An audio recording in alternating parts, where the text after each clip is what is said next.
Jadi kuncinya gua survive di market itu cuma satu. Ini kalian harus camkan di otak nih. Kalau orang-orang lain kan Buffett kan Benjamin Graham bilang margin of safety. Gue bilang gue bukan itu. Dan Karena ini ini tadi, dan banyak bank. diversifikasi itu penting untuk beda aset kelasnya. Karena kalau Ya. kalian sama di kripto, ini akan ketariknya barang-barang semua nih. Kalian harus paham. Yes. Kalian beli 10 koin itu nggak diversifikasi. Kalian diversifikasi itu misalnya porto kalian kayak gini, kalian beli Bitcoin nih. Ini diversifikasi ya. Kalian Bitcoin, kalian ada Nvidia.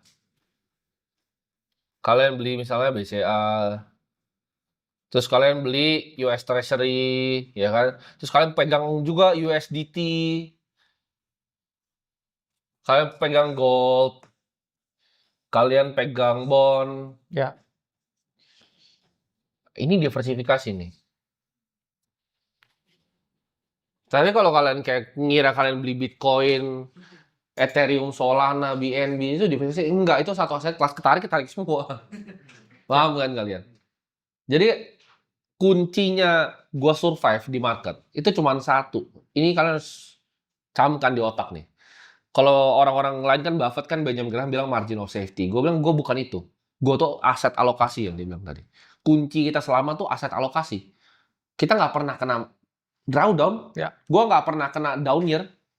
Ketika semua orang jadi susah di Indonesia saham COVID 2020, gue beli Swiss franc sendiri. Gue punya pemikiran yang lain. Gue nggak pernah mau rugi orangnya. Gue benci banget rugi. Jadi gue defend portofolio gue tuh sedemikian rupa gitu. Biar nggak mengalami kerugian.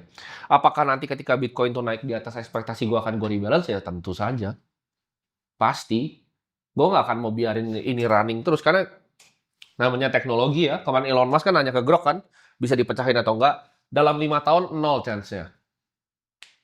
Tapi di atas 10 tahun sama 15, Mungkin. mungkin. Dia bilangnya mungkin gitu loh. Jadi, apakah nanti akan ada format uang yang baru? Gini loh, uang kan berevolusi ya.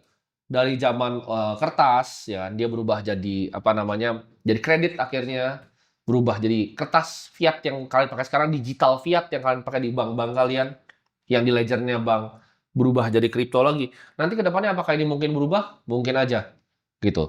Tapi konsepnya gini, kalau lu mau jadi kaya dari investasi, lu harus cari perusahaan-perusahaan yang akan mengubah dunia.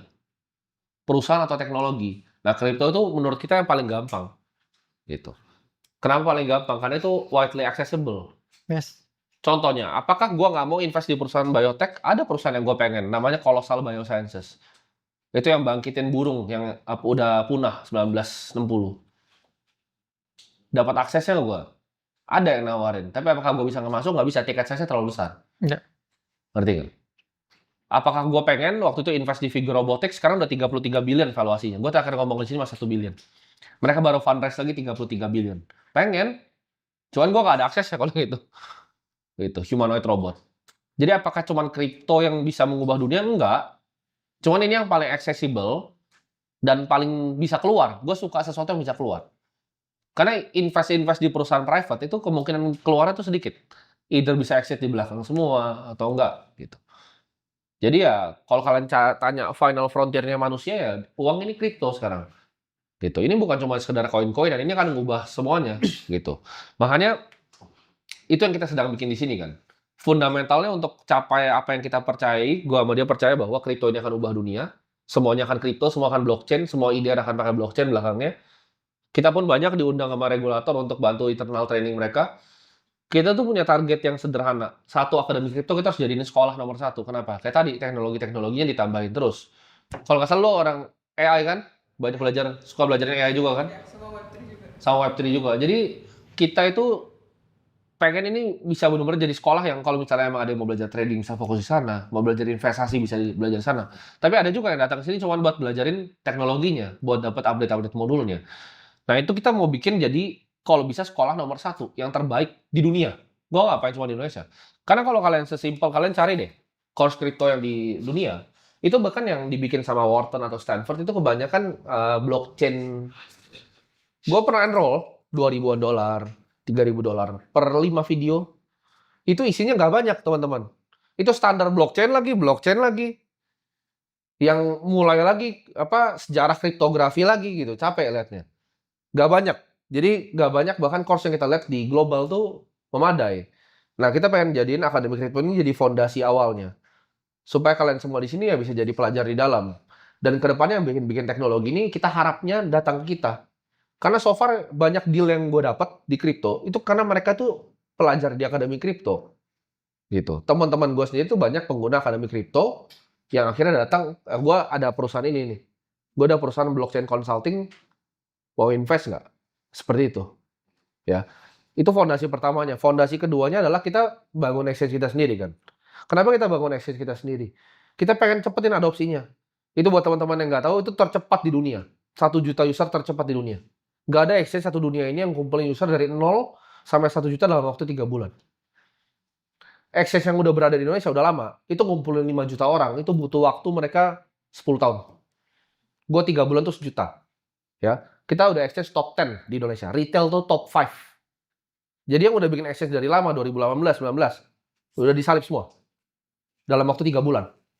Kenapa? Karena cara kita bikin sesuatu tuh sangat efisien. Gue nggak percaya marketing kayak zaman dulu gitu. Kita percaya di produk. Bahkan kalian mungkin kalau udah perhatiin produknya awal bagi banget. Dalam waktu 3 bulan tuh kita berhasil bikin lebih intuitif. Karena kedepannya bakal sama gitu. Dari daerah, dari di sini, orang tuh ntar bisa transfer duit itu semua all by crypto. Itu yang kita percaya. Kalau teman-teman punya keluarga di luar negeri, sekarang pasti kebingungan kalau bukan pakai crypto tuh kirim duitnya seperti apa. Ini teknologi real yang beneran dipakai gitu. Even di Singapura, orang tuh udah banyak. Ini walaupun menyalahi aturan negaranya MAS ya.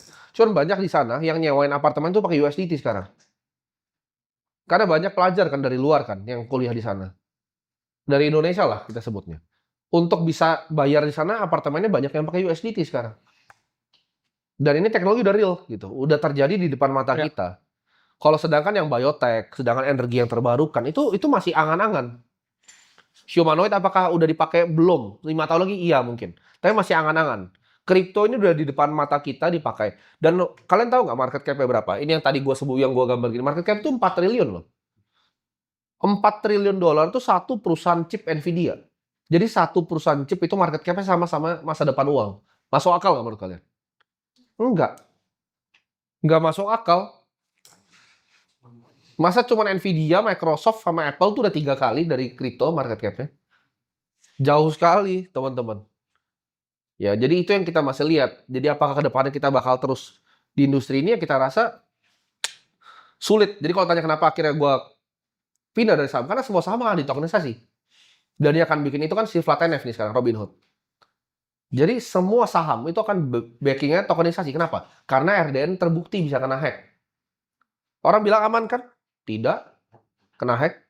Itulah kenapa gue nggak pernah punya uang standby di RDN. Kalau saham itu udah keregister kan di Keseng. Nggak pernah. Uang nganggur di RDN tuh tidak pernah. Gue nggak pernah punya. Gue pasti keringin lagi balik. Dia aja ada uang RDN nganggur, saya tarik lagi. Gatel. Gatel.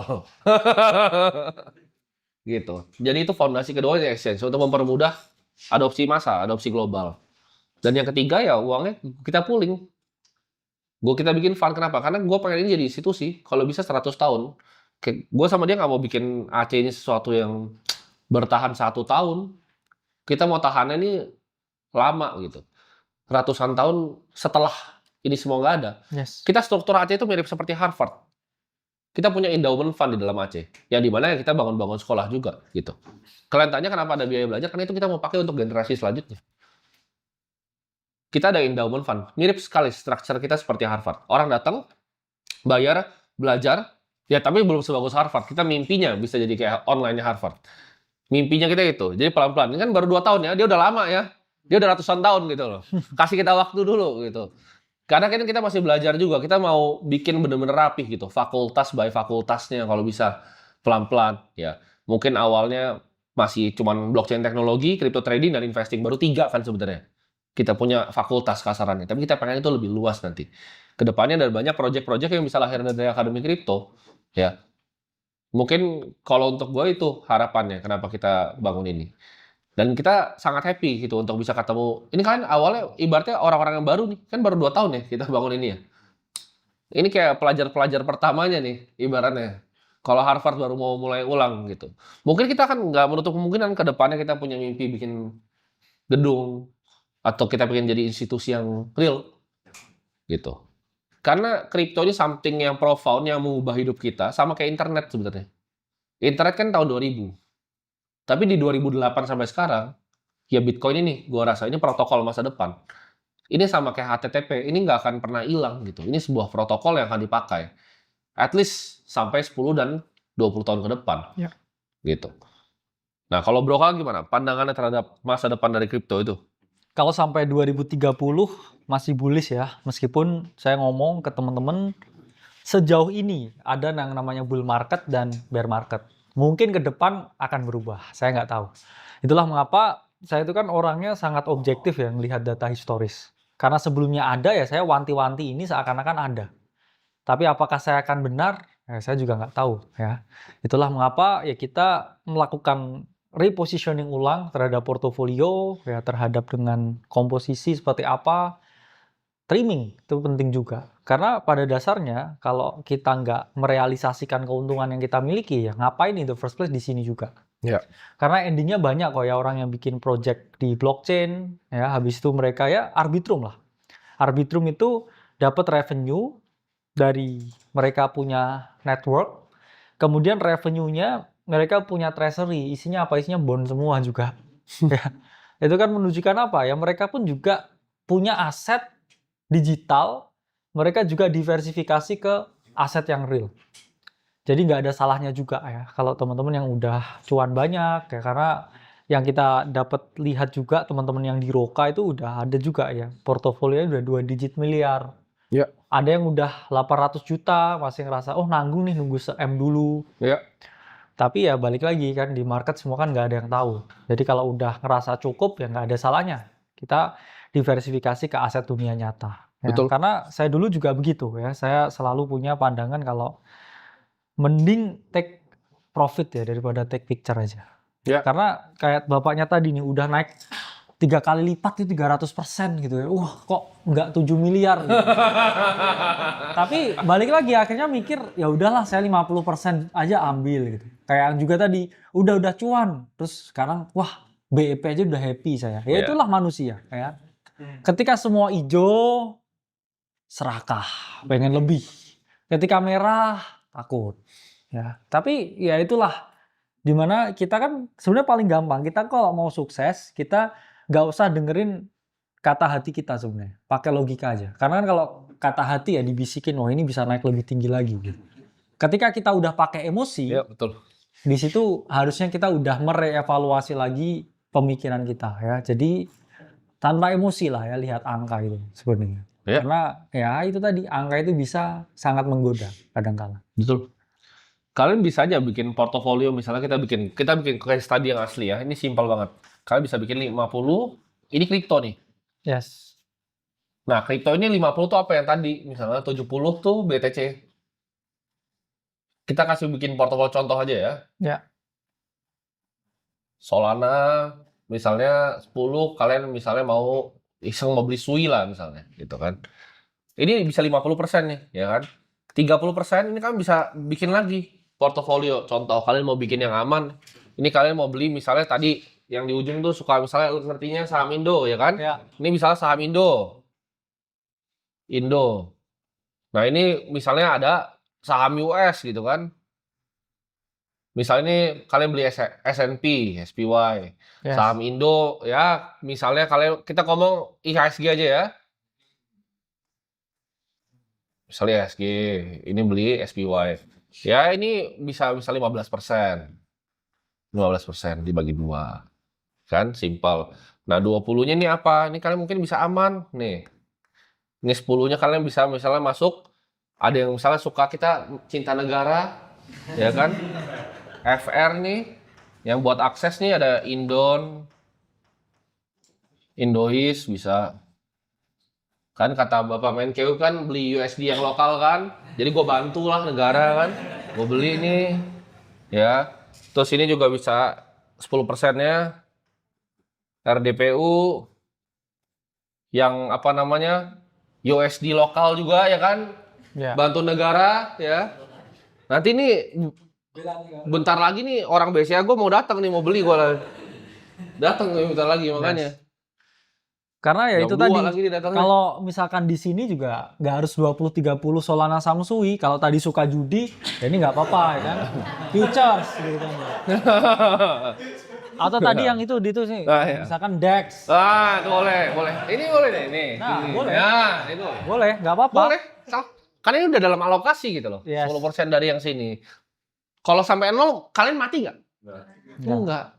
Jadi itu ini kunci kenapa gue bisa selamat. Jadi buat yang bilang, misalnya gue di sini ada 3%. Wah, Timothy keluar kripto kan nggak gitu.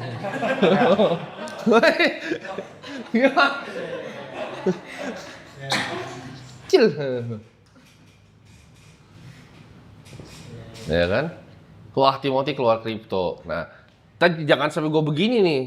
Ada apa? Orang bank terus bilang, wah, Timothy keluar kripto. Ya enggak gitu.